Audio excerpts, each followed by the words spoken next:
Good morning, good afternoon, good evening, wherever you may be. This is Feroz Manji from Daraja Press. Welcome to our panel discussion on a recent book published by Daraja Press, Breaking the Silence on NGOs in Africa. This is a small book edited by Lewis Maghanga and Lewis Maghanga, and members of the Kenya Organic Intellectuals Network. The book comprises some 17 essays by members of the network, in which they discuss the role of NGOs in Africa based on their commentary on Issa Shivji's silences in the NGO discourse. Issa Shivji is Professor Emeritus of Public Law and the first Julius Nyerere Professor of Pan-African Studies at University of Dar es Salaam, Tanzania.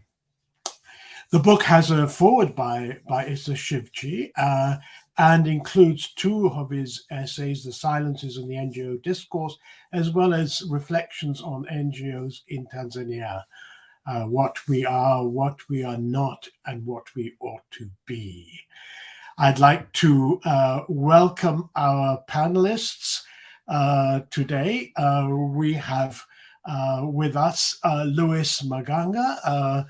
He's a member of the Central Committee and Revolutionary Socialist League, an activist, an organizer, and an active participant in the Pan-African movement. Gacheke Gachihi is the coordinator of the Mathare Social Justice Center, and although he decided not to write for this book, he was inspirational in making it happen. We have Rodgers Okakah, who is the coordinator of the Kayole Community Justice Center and a member of the Revolutionary Socialist League. Wanjira Wanjiru is a co-founder of Mathare Social Justice Center and a community organizer. And Irene Asuwa is a community mobilizer and organizer, a social scientist, and co-convenes the ecological justice. And so a very, very warm welcome to you all today. So I think we'll start with a few questions. First of all, many congratulations in bringing this book together. This is really, I think, an extraordinary achievement, and I think has raised many, many interesting topics. So perhaps we could start with you, Wanjira, to say, why was this book chosen? I mean, you decided that you'd take Issa Shivji's book on silences in the NGO discourse and have a group discussion about it and to write essays about it. So Wanjira, why this book? Turn on your microphone. Thank you, Feroz. I was really going to go on with my mic mute. So thank you very much for having me and my co-panelists on this discussion, which is very important. Why we chose the book of Issa Shivji on silence in NGO discourse was to reflect on our own experiences in the social justice movement. We are building a social justice. Sorry, I have a terrible cold. Okay. We are building a social justice movement, and we needed to inform ourselves on the dangers and the experiences of working with NGOs in the social movement. We also needed to understand, as a generation, the impact that the NGOs have had. For example, I've seen NGOs since I was little, growing up in Mathare. I'm now well into my adulthood. There are still very many NGOs in many other informal settlements, but the conditions continue to remain the same. So we needed to interrogate what really is the role of NGOs, both in our organizing, in our communities, and how do we contextualize in our living realities, how that has affected our organizing and our relationships and moving forward, because we feel like we've been stagnating despite with very many NGOs we have in our communities. So we needed to understand what's really going on and have our own reflections of interaction with NGOs at personal levels and at community organizing levels. Thank you. Okay. So Gacheke, you were inspirational in choosing this particular book. What was your perspective on it? Thank you very much, Comrade Feroz and Daraja Press, for giving us this opportunity to articulate the issues of NGO discourse. Personally, I've been involved in the social movement the last 30 years, and the biggest challenge for us has been we have not made a progress. We have made 2 steps forward, 2 steps backward. And I read this book of Isha Shift in 2001, and it sparked my conversation and the challenges that we face in Kenya in organizing around the NGO that was introduced in Kenya in 1990.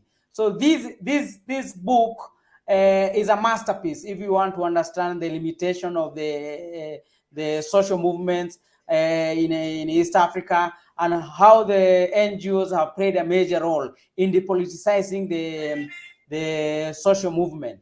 So that's why we chose the book, and a discussion with the members of Organic Intellectual Network. We thought it was a very important book at the moment. We're in a formative stages of building social justice centers, and the book will help us to illuminate our struggles as we lay foundation for social justice movement in Kenya. This book was written by Isha Shift in those early days, and it illuminates the limitations of the way NGOs were introduced in Africa in 1990. And I thought with the discussion with the comrade, it was a very important piece of a book, and a very small one that can help us to understand the nature of the neoliberal state that we're in, and how NGO has taken the role of the missionary, as it happened in early during colonial times. And that's why we choose the book as a part of political educations and as part of creating awareness of the crisis we are facing today in Kenya, of the politicization of the youth, and a lack of a clear political roadmap for our struggle for liberation. Thank you. That's very, very helpful. Lewis, you are one of the editors of this book. Perhaps we could ask you to describe the process that went on to produce the book. How did you go about it? What kind of discussions were held amongst those who contributed? Yes, for sure. First of all, thank you very much once again for having us here. We who have played a critical role in authoring as well as editing this book. And yes, it's been a process of discussions, of deliberations, of trying to see how really our experiences with NGOs have been, how our work as organizers within the communities has been affected in one way or another with these interaction that we've had with NGOs over this period of time that we have been as organizers. The beauty with Organic Intellectuals Network and basically the people who've written reflections on this book is that we have a wealth of experience regarding community organizing. And therefore, our experience at the grassroots has enabled us to have discussions regarding what we have seen the impacts of NGOs have been in our organizing, and basically what we think going forward this relationship should be. So in writing these reflections, we had these discussions in our various places within the communities where we organize. And we had people actually reading Issa Shivji's book, because that was something that was important for people to try and understand and contextualize the whole thing, and basically sort of marry this intellectual a contribution that is being made with our own experiences, and then now produce knowledge based on what we have gone through and what we have observed. So that has been part and parcel of the entire process. We did observe, we had discussions amongst ourselves, we engaged members of the communities regarding what they felt about NGOs based on their own interactions, and then we theorized it based on what we have read from Issa Shivji and what we've gathered from these interactions. Okay, that's very helpful. If one looks at the sort of literature critique of NGOs, mostly it's come from academics, from people who write articles for journals. This is a book comprised of activists, of people engaged in social struggles who are part of social movements, and so you are making history in a sense of giving a perspective from the battleground, from that point of view. But Asuwa, maybe I can draw you in on this one and say, well, what are the key messages that you feel come across about NGOs in Africa? Sorry, please come again. I lost you at some point. Oh, sorry. Yes. What would you say are the main critique that you have based on your discussions and what you wrote in this book? As someone who's lived, like Wanjira said, we've really lived in like extremely liberal times since we were young, and now we are adulting in very liberal times. So we have cruised through a process of our lived experiences being depoliticized and not being looked at as structural, as political problems. The other thing which also you have alluded to is we have also lived through times when things that affect the community, when ideological rebuttals or our ideological visions like Pan-Africanism, for instance, has been taken away from the people, and now it happens either in the academia or in big NGOs conferences. And we are also at a time where there's NGOs all over. And with unemployment, you are most likely to work for NGOs and go back to your community as some sort of a messiah if you don't really understand how I call it the non-profit industrial complex, how it works. And so you find yourself in a mix of confusion, of starting to treat structural problems as individual problems, or starting to imagine that structural problems can be washed away by charity, which has not happened. If that was the way it was supposed to be, then probably Madare, where Wanjira comes from, would not be the way it is now. If the issue of water, if the issue of state sanctioned murders, if the issue of healthcare, if the issue of housing would be solved by NGOs, then the Madare would not look the way it looks now with all those NGOs in it. And so those are some of the key things that I see, and also how like very clear things that we see are wrong with the community, and then we want to give them fashionable names instead of just calling it what it is. Like when people, when you say illicit financial flows, isn't just that looting and plunder of the continent? Or when you say extrajudicial killings, like the social movement likes to call it, it is state-sanctioned murders. What do you mean extrajudicial killings? It is the state using the police to kill citizens because they are poor, instead of lifting citizens out of poverty, which the state itself created in the first place. So when you start depoliticize things and removing them from the root cause and making them look like their individual problems, for me, that has been the biggest problem. And also thinking that we can have individual solutions to structural problems. Okay, so let me open it up to any of you to respond to this. What's wrong with NGOs?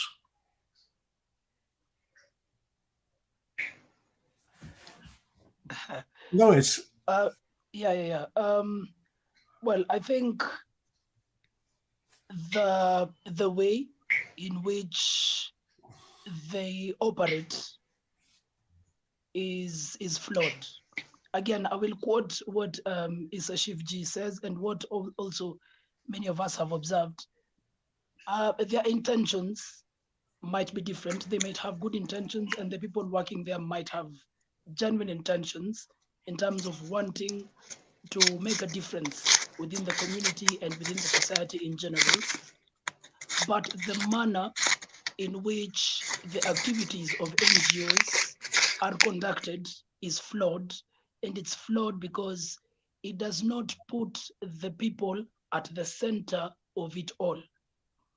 The NGOs have a sort of top-down approach in terms of wanting to solve issues within the communities, which therefore means that they are unable to respond to the actual needs of the people. What happens, in this state of affairs is that they end up being the ones coming to tell people what should be done, what the solutions are, instead of listening to the people and basically just getting ideas on what should be done from the people. And I think as organic intellectuals, we are oriented to functioning in that way. And therefore, that's why we quickly were able to see this fundamental flaw with NGOs.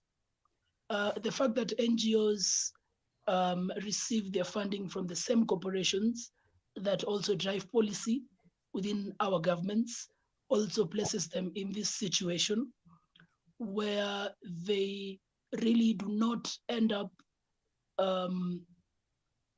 solving actual issues that arise within the society, but they end up merely serving as extensions of the very governments that the people are basically dealing with or confronting, you see. So NGOs have, over the years, become appendages of governments and corporations, and their top-down approach means that they are completely alienated from the people. That's one fundamental flaw with the way in which NGOs organize. Perhaps others can, of course, add on to this.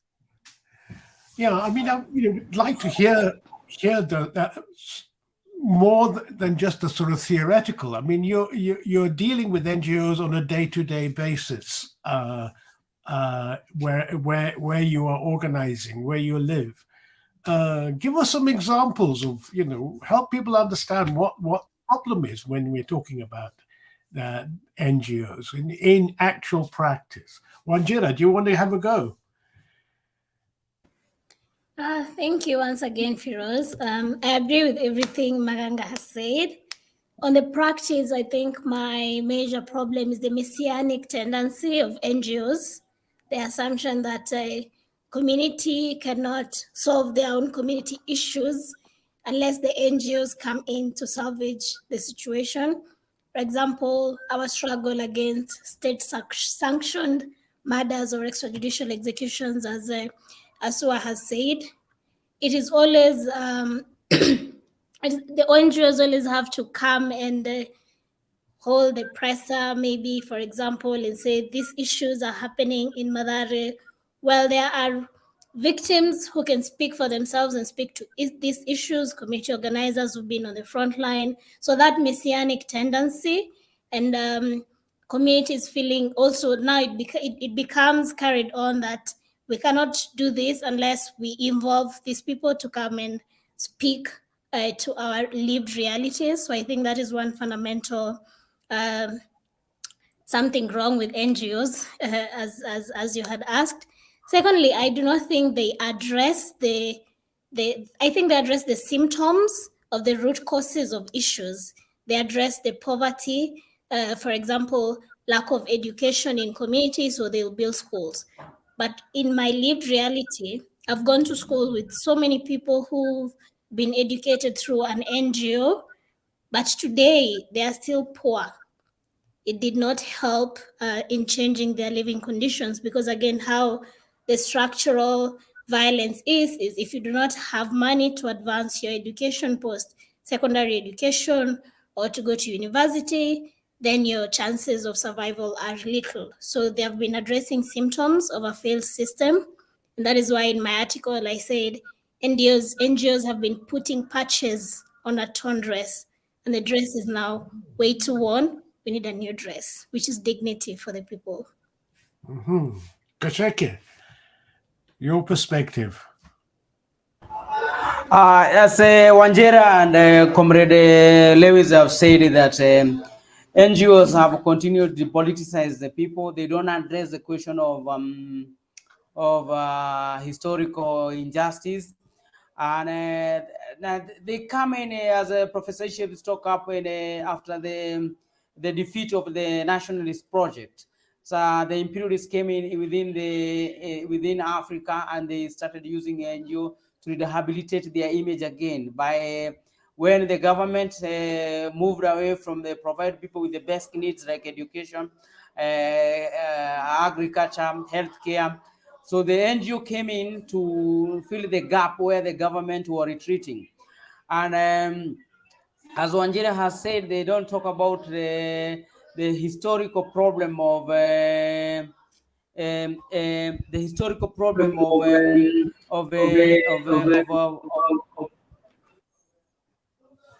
sorry, am I still there, comrades? Yeah, please continue. Yes, they don't the structural violence. They don't speak why people are poor in Madare. They don't show us why the government. This is a historical problem. This is a structural problem, and also as Chief has said, they also limit us. They say they are non-political, and they cannot. They are political. They also say they are non-partisan, but they are partisan because they are also funded by a government which are neoliberal. Like DFID. DFID is from the British government, British money. So they say they are non-governmental, as Chief say, but they are not non-governmental because they receive this money from the overseas government, which has imposed structural adjustments to our government. And they also work with IMF and World Bank. So you see, when they say they are non-partisan, they are not non-partisan. So then Shift also continue to say that they claim to solve the people's problem, but when you look deeply, as Wanjira said, they provide false solutions, and this in Kenya has created a lot of damage because in the last 20 years we have done civic education. That the element of the colonial history, the history of the struggle was removed in that civic education.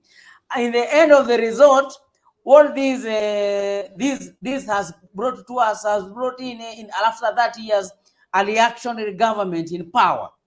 So let's tell you the investment that was done in the last 30 years of civic education was wrong because citizens were not empowered, they were dispossessed. There was a major fragmentation of the social movements, and then we are in a weakest point where we have a very reactionary government and has a religious extreme way of solving problem, and then we don't have a major social movement that can solve this problem. Then that's tell you the major crisis we have with the NGO in the last 30 years. Also, it rehabilitated all the progressive middle class that were very radical intellectuals. Now they are working in the embassies, in the foundations. And you see, when you tell them, no, let me think this question of NGO, and then they impose on us that if you have to have an organization or an NGO, you have to have a board, and you report in that board. You do the reports every quarterly. So you spend more time doing the report than doing community organizing. And then after that, we had a major activism in this country, political activism, that was so passionate in 1990s. They were depoliticized. They joined major human rights organizations. And then from there, you were told, if you are not have a PhD, master's in law, you can't work here. So people who had come with passion for social movement for liberation, they got depoliticized. Then the major problem that Shiva has talked about, the careerists of human rights, has messed up our social movement. So we are saying there was no balance between a dose of a small professional and activism. So from there, and that's the biggest challenge that we are confronting now with the social justice movement in Kenya. And Comrade Maghanga and Wanjira have spoken about it. Yeah. Let me bring Okakah here into the conversation. Okakah, are all NGOs bad?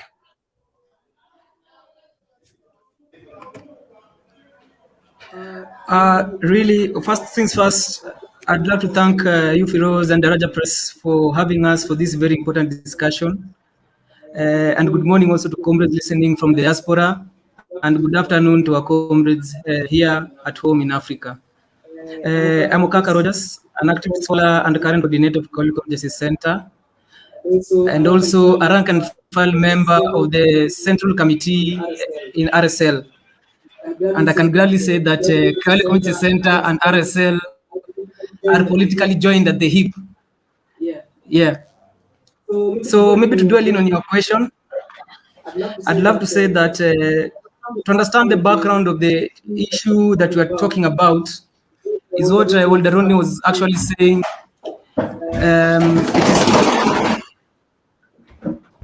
It is the relevance. It's like involving oneself in a historical debate, because some people are saying that the NGOs, all of it are bad, but that's not the truth. We know there are some NGOs that actually come to assist, that are actually passionate with whatever the grassroots activists are doing. And aside from that is that what we actually find a bit more oppressive is the entrance of the mega donors. The mega donors come with what they now call donor advised funding, DAFs. And on these DAFs, we find a lot of exploitation and extractivism being hidden in the name of philanthropy. We have small donors who actually come and assist in fundraising, and they are very cordial and pure at heart in the activities that they do with the community. And we don't say that that is bad. What we're actually against is these mega donors who come and represent corporations, that are exploitative and hide their dirty dealings through philanthropic work. The other thing would be that they also try to manage decent and allow capitalism to thrive. And some of the activities, even how they actually kind of run through trying to tackle issues, for example, around climate justice, ecological justice, as well as here she can attest. We find billionaires forking money in the name of trying to find solutions to the kind of climate atrocities that we experience here in the global south. So you'll find someone like Elon Musk saying he had a prize, he had a competition, should have been last year, that they are looking for technologies that would actually assist in fighting climate change. And he forked out, should have been, the prize money was somewhere around $100,000. And when you compare this amount of prize money being hoarded from left, right, and center for us to actually see that there is this to be won, is a mere pocket change as you compare to the kind of exploitation, the kind of traversities, the kind of workers oppression, the company that Elon Musk runs. So when you compare to the real value, the big issue with the mega donors, they see that if you just take money and drop it at the street, then problems will be solved that way. But they don't want to come to the ground and do the hefty work of building base-to-base kind of activities that are involved in, by community organizers. They don't want to do the kind of heavy lifting that comes with working with the, community members on their daily issues that they actually face.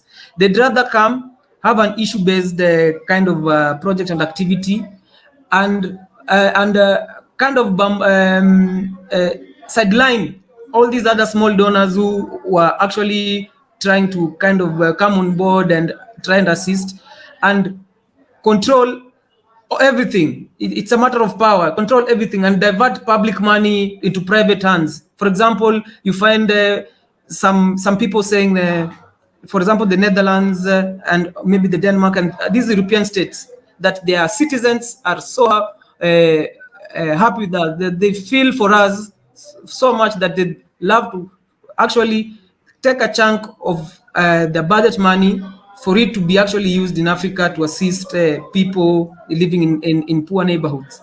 But what happens is that we find all this public money being diverted into private hands of the elite under things like these foundations. They have these trusts and many other maneuvers that they use to actually bamboozle the masses. So that's their experience. Okay, so how are social movements different from NGOs? Anyone like to respond to that? Yes,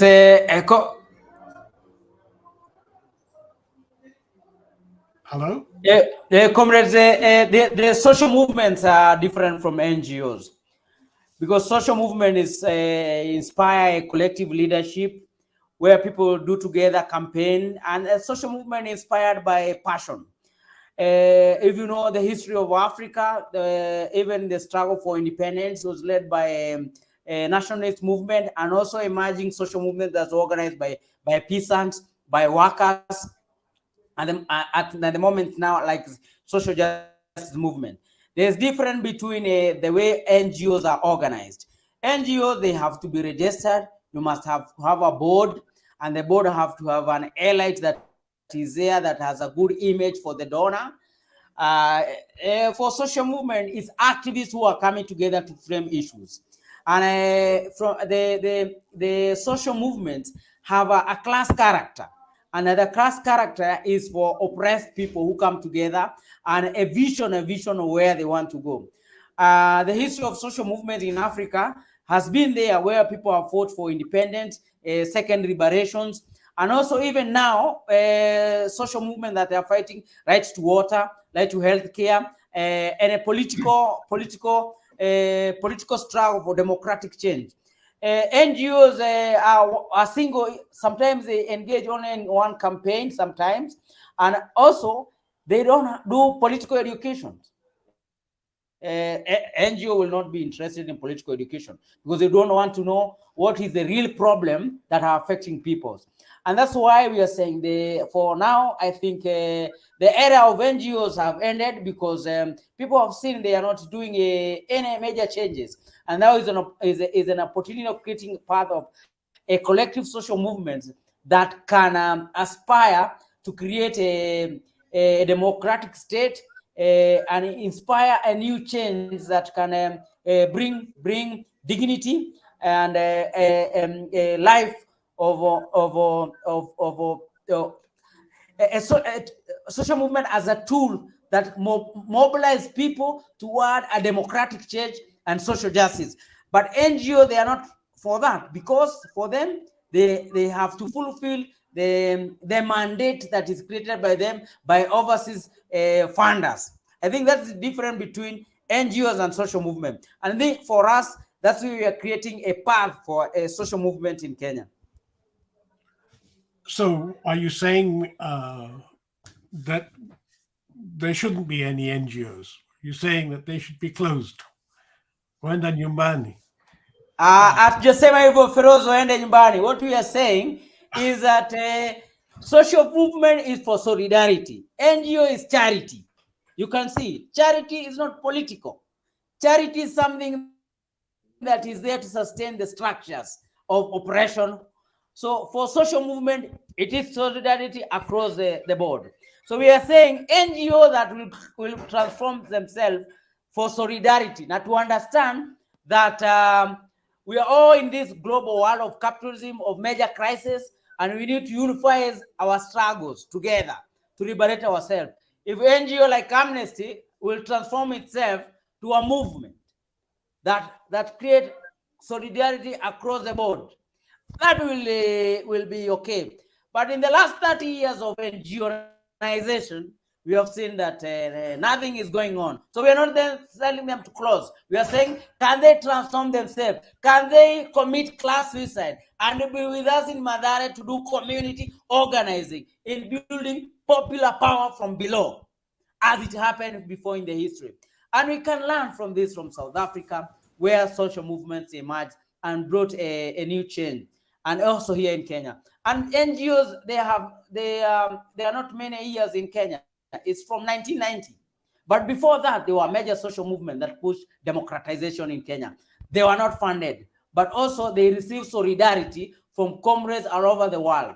So we are not saying they close shop, but we are saying that can they learn new values of what is solidarity with oppressed people? Let me ask Wanjira on this. Gacheke talked about liberation. We all talk about also not yet Uhuru. So what role can NGOs play in the struggle for emancipation, for freedom? What's your perspective on that? Thank you, Shiraz. Firoz. Sorry. So first of all, I want to agree with Gacheke that we are saying that since we have done some reflections on Jube, because I don't think they've done reflections on, since we've done some reflections on the role of NGOs and we have come up with these articles that we have written, can they change tactics? Can they say, okay, we've been doing this, it is not working? There are instances where NGOs have been in absolute solidarity with us and that we appreciate. For example, the court cases that we've been working on together. The NGOs provide lawyers because a small community-based organization like MSJC and the vulnerable people of Mathare are not able to afford a lawyer. So NGOs have this. They're able to offer us that kind of solidarity, provide us a lawyer, go to court, and all that. That is good. That we appreciate. But now we are saying, even though we work in this way, there are still some ways that are not working out for us as a social movement. For example, the subjugation, the subordinate relationship of NGOs and social movement because they are funding or holding some of our funds. So we are saying that they can advance the struggle by listening to the people on the ground, by being in solidarity with the struggles, and by changing their way of doing things, by putting the people first. And even as they do their charity, for example, I would have really appreciated being taken through school and also receiving some form of political education. Like, this is why Mathare is like this. This is why people are shot in your community. So understanding the world in a more realistic way than being made to feel like I am receiving charity because I am poor. I am being paid for school fees because I am a poor girl. So NGOs still have a place, but not in the way that they are currently operating and relating with social movements. Yeah. Okay, we have a question from Kanyisa Manzini. says, is there a middle ground where NGOs and social movements can act symbiotically, that they're supporting each other? Asuwa, what about you responding on that?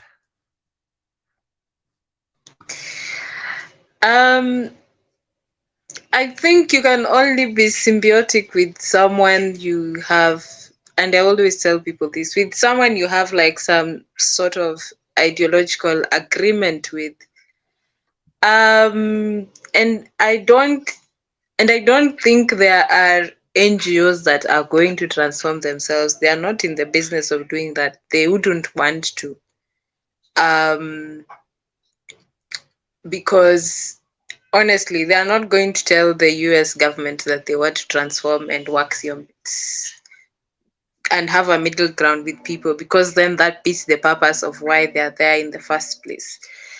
But for me, I would appreciate a bit of honesty. Like, don't tell us you're non-governmental, because you're not, as Gacheke had already explained. And I always appreciate some German NGOs that are usually very outright on where they stand politically, because then you know what you can do with them and what you can do. It makes this interaction very easy. So for governmental organizations that are sponsored by governments or regimes or political parties that we sort of share some ideological stances with, or we can form alliances with on some issues, then that can happen. But organizations that have like their structured neo-colonial way of working, which they cannot change, that cannot happen. And yes, there could be individuals who could use their spaces in those organizations to sort of amplify and push whatever is happening in the social movement ahead. That's a good thing. That can be a way to go about it. Or if people can find other ways of people getting funds that do not have this structured way of how they are supposed to be used, then that can work. So for me, partly yes, for the most part no, because even from what Shivji has written, and even if you look at the history of most of the so-called non-governmental organizations that we have in the country, they are not in the business of transformation. So maybe those that are explicit on where they stand politically, then that can happen. We have Jamie Neen here in Canada saying, but charities are political. They're mitigating the status quo of inequalities. Would you agree with his comment? As a political scientist, yes. Everything is political. There is nothing that is, I don't, sometimes I hear people say apolitical, non-aligned, and I'm like, please stop lying. It's not true. Wherever you are getting your support from, or whichever sort of belief system you're pushing, there is a political force behind it. So yeah, that's why I'm saying there are NGOs that is why they were created in the first place, to do the charity, to depoliticize people, to see structural problems as individual problems, and they're there to ensure that is how people see it for the most part. Because the moment people see it as structural problems and people demand for, structural solutions, then their tenure will end and their governments will have nowhere to extract from. So for me, everything is political, and I make political inquiries on everything, every single thing. Okay. Well, as we bring this discussion to a close, let me ask. For me, there are many representatives of NGOs who are listening in on this discussion. If we can go around and for each of you to make a short summary, why should they read this book? and what's the main message you want to get across to them?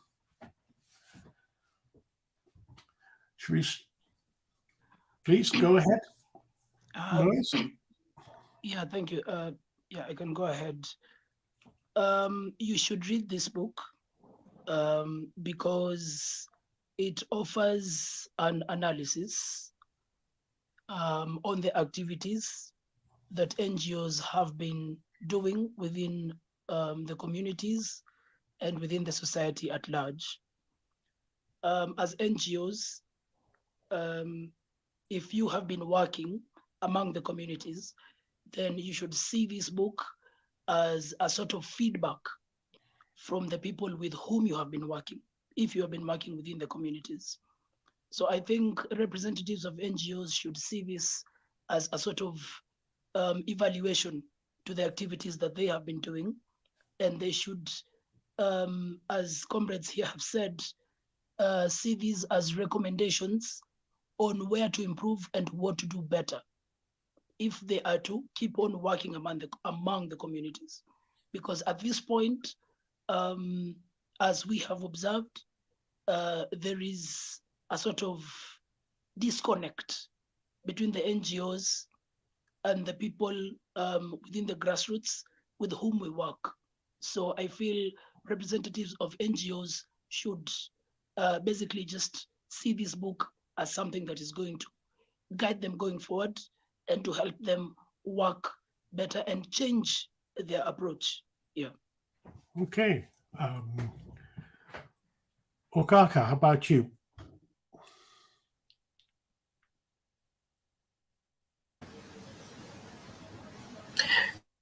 Yeah, mine would be just to add on that. We are not saying that all NGOs are bad. And our message and our rallying cry also is for the mega donors to understand that not everything can actually fit on log frames. Community organizing work cannot fit on log frames. So they need to cut off the bureaucracy. And if indeed they are coming to help, then they should stop putting up all those bureaucracies that they use that actually deter community organizing and destroys the camaraderie spirit that people have.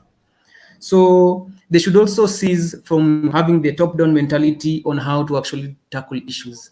Like Gacheke said, they need to be centered in a way that it builds from below, not from the top-down approach that they use. So we are tired of NGOs trying to set up social justice movements in a way that is structured to replicate capitalist kind of models. And we don't want also to have the message always that they are non-political, non-governmental, non-ideological, non-partisan, non-academic, and non-theoretical gimmicks that they usually try to waylay us with. We know whatever it is that we are wanting, and we understand the challenges that we experience as of now. So this thing that they try to do that antagonizes political groups and continues the state's hegemonic kind of control through ideological repression should cease, and let them assist us if they can. Let them build from the base and not through sectarianism. Thank you. Asuwa? Yeah, for people who are in NGOs for wages, for survival, they should read the book because Isa was writing from experience. So it is someone who's been there, say like from lived experience. And we are also writing from what we've lived through since we are young and we are still in as we are growing old. For those who are in NGOs that we know cannot change, is to find other ways of which they could be of solidarity with the community. Yeah, because I think it will be a long shot to put pressure on individuals to change organizations that are not going to change. So it's just to find other tactical, practical ways of working with the communities while still reporting the log frames to your programs person so that you still get your bread at the end of the day. Yes. Oh, thank you. Thank you. Wanjira.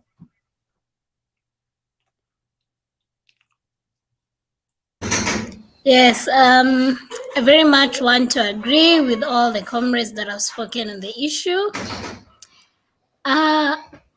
Isha, Professor said that he does not doubt the good nature, or rather the good intentions of the people that are working in NGOs.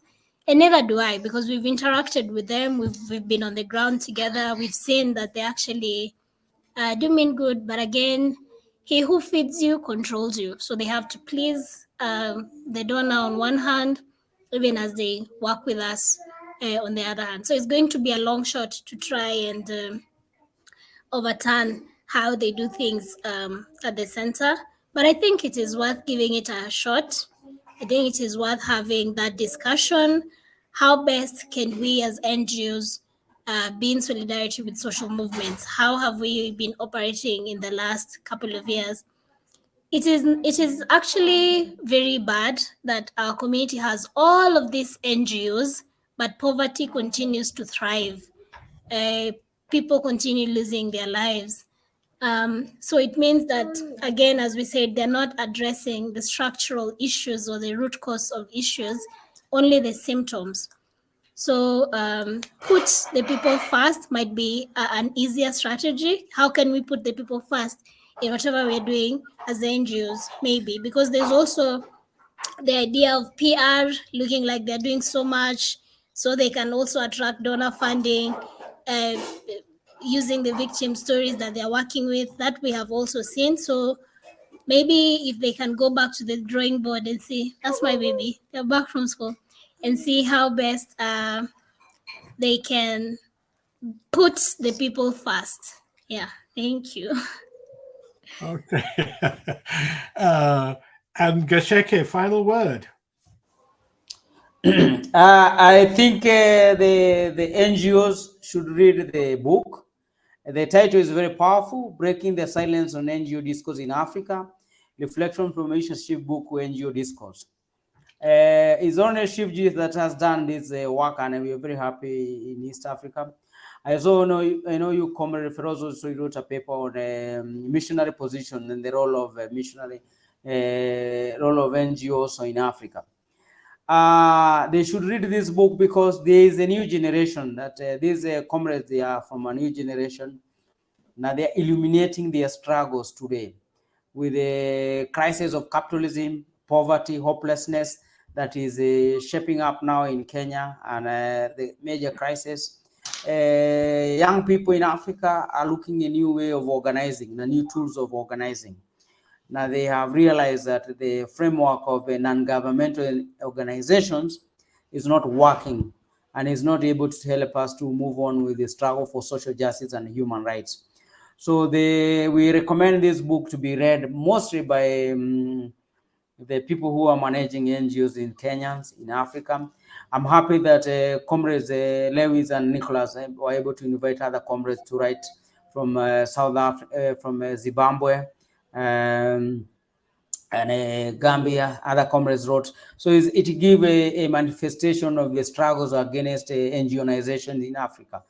So, and also we are going to do more, and we are happy for this webinar because it builds on the things that we are having, because we are going to do more reflections with the Social Justice Center, because we are facing a lot of challenges of sectarianism.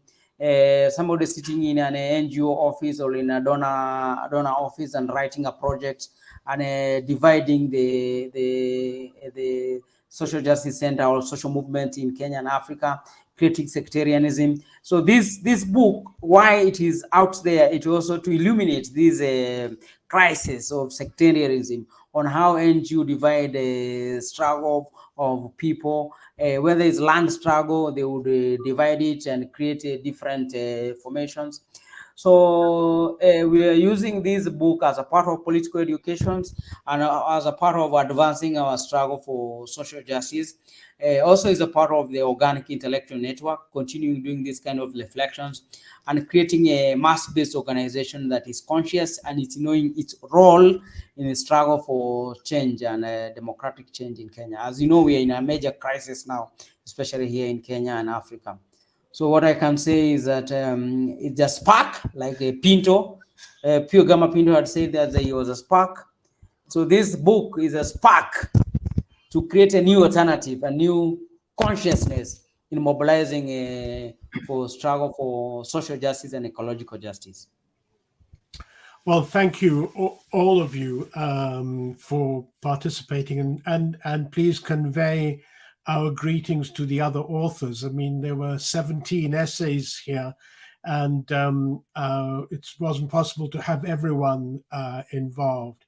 But I would like to thank you for this. And I think probably the most important issue that comes up out of the book, both this book and the previous one on Pio Pinto, is this: you're conveying the fact that people in social movements, people engaged in these informal settlements, can think, do think, and have viewpoints that need to be taken into account. And I think that's a really important message to get across. And I think your contribution on a critique of NGOs is a crucial one. And so I'd like to thank you for that. And I look forward to further pamphlets, books about perspectives on different angles from the ground and from the social movements and from the social justice centers. So thanks very much. And I look forward to further discussions in the coming period. Go ahead, Irene. Yes, and a greeting from Mino, who is one of the writers in the book, Mino Cha. Hello, Okay. comrade. Good, Hello, great. comrade. So, okay, go well, Yeah, everyone. Thank you very much. Bye bye. Bye bye. Bye. Thanks. Thank you. Thank you. Yeah.